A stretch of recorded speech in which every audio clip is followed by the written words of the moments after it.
Salut à tous, chers amis, je suis Ribaros Fouadjenokam, juriste en droit du travail. Alors aujourd'hui, nous allons aborder le thème du remboursement des frais de transport par l'employeur.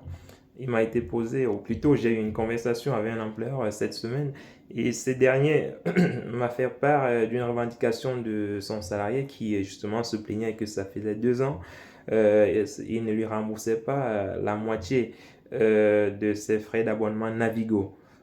Alors il me demandait si le salarié avait raison de réclamer, n'est-ce pas, ces montants-là. C'est une question qui revient souvent et il y a beaucoup d'employeurs qui ne sont pas au courant de cette obligation qui est faite par la législation du droit du travail en France. Les employeurs ont effectivement l'obligation de prendre en charge au moins 50% des frais d'abonnement des transports publics pour l'ensemble de leurs salariés. Il ne faudrait pas qu'ils prennent en charge une partie et qu'ils lèsent une autre partie. Il s'agira alors dans ce cas d'une discrimination et les salariés pourront invoquer ou la signer devant le conseil des prud'hommes pour qu'ils puissent réparer le préjudice, n'est-ce pas, qu'ils auront subi du fait de cette discrimination-là. Donc, les employeurs ont cette obligation de prendre en charge les frais de transport. Alors, il s'agit concrètement de quel type de frais de transport? Il s'agit des abonnements à des transports publics. Donc, les abonnements à des moyens de transport privés ne sont pas pris en compte. Il s'agit des abonnements à des moyens de transport publics, notamment les passes Navigo qu'on utilise communément en Ile-de-France. Donc, ces passes Navigo-là, s'ils sont payables mensuellement ou annuellement, l'employeur peut effectivement décider de prendre en charge au moins 50%. C'est au moins 50%. Il peut donner un peu plus. Donc, ça dépend de lui. Donc, il peut donner un peu plus. Les 50%, c'est la base, c'est le plancher, c'est la base en dessous de laquelle, n'est-ce pas, il ne peut pas aller. Donc, c'est minimum 50%. Et il peut donner plus, comme je le disais tantôt. Donc, il y a cette obligation-là. Pour les moyens de transport public, c'est 50%.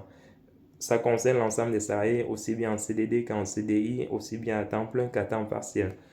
Est-ce que, est-ce que l'employeur, n'est-ce pas, qui n'a pas régulièrement versé ces montants-là, le salarié est en droit de réclamer sur une longue période la régularisation de ces montants? Bien évidemment, l'employeur est tenu de faire cette régularisation-là. Si sur 2 ans, il n'a pas pu verser ces montants, le salarié est en droit de réclamer le versement de ces montants sur 2 ans.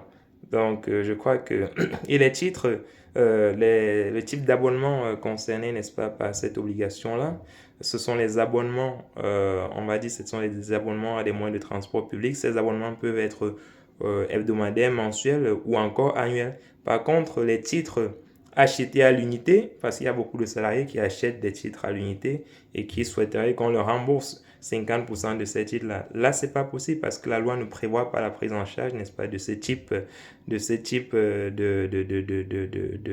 justificatif. Il faudrait que le salarié soit capable de justifier qu'il a souscrit à un abonnement qui peut être mensuel, comme je l'ai dit, annuel ou hebdomadaire.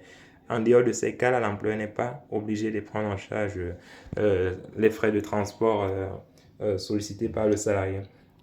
Que se passe-t-il si le salarié ne prend pas les transports et qu'il vient au travail en véhicule personnel? Une fois de plus, dans ce cas, l'employeur n'a pas d'obligation de prendre en charge les frais de transport pour les véhicules personnels. Toutefois, s'il le souhaite, il peut bien le faire. Dans le cadre, par exemple, il peut définir un accord d'entreprise avec les salariés ou encore il peut mettre en place une DUE qui mobilise ou met en place un certain nombre d'avantages liés au transport pour les salariés au sein de l'entreprise. Et je crois que s'il le fait, ceux qui viennent, n'est-ce pas des moyens personnels, les transports personnels pourront bénéficier de ces avantages-là. Donc, comme toujours les amis, n'hésitez pas à commenter, à partager et surtout à vous abonner pour que notre communauté se développe et que nous puissions impacter le plus grand nombre sur des thématiques que nous traitons sur cette page. Allez, bonne journée à tous.